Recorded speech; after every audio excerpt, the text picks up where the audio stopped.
Due to the lack of direct access, most historical studies of Spanish television during Franco's regime are based on audiovisual workers, critics and spectators' memoirs. There is the belief that direct access no longer exists or are difficult to find. The subject of this paper is the telediario, the Spanish television news. It was one of the programs in which the regime took more interest into.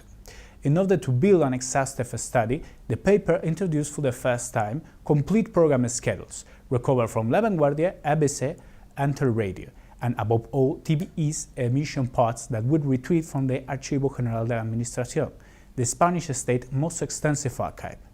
These have been on main sources. The information held in them has been introduced in 3 databases. The first one presents daily programming, the second describes the contents for each show, and the third one gathers the information retrieved from the emission parts. Our aim has been to determine telediario's form, programming, technical means, and human workforce, so as to understand how it became a consolidated format in Spanish television. A new form of official information was born in 1956, Telediario. Como noticia de última hora nos llega el texto del telegrama que Su Excelencia el Jefe del Estado Español ha enviado al presidente. Schedules and emission parts show that telediarios adjusted their broadcasts to Spanish habits and time organization. From 1960, there were 3 editions on working days. Their duration and timing were very much like today.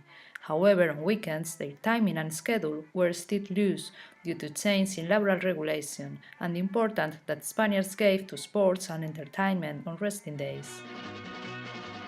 Emission parts show the kind of contents telediarios included. They cannot be found in newspaper program schedules, nor the parts present a detailed list of them, but they do include the titles of the audiovisual contents that major news were complemented with. This means that it is possible to determine the kind of contents that were shown on TV. National news exceed international ones, mainly because it was easier to find images to complement the text that were read in front of the camera. They showed program activities favored by the government and depicted the nation's industrial, agricultural, and energetic improvement. There were also news about religion and few others about the sports, bullfighting, culture, or society. The latter appear in a minor proportion because there were other programs that focused on these matters. International references showed an overwhelming panorama. The depiction of wars, social riots, or natural disasters outside the Spanish borders suggested that Franco's regime guaranteed peace and social stability. All these facts made telediarios quite similar to Nodo, Spanish newsreel. This is not strange, as a lot of the journalists has worked there or in Radio Nacional.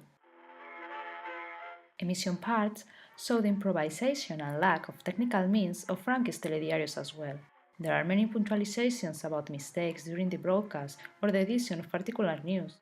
It can be attributed to the little interest shown by superiors regarding this kind of programs, as in 1964 they kept the production of telediarios in Paseo de La Habana, while other kind of programs were moved to better and more recent installations in Prado del Rey.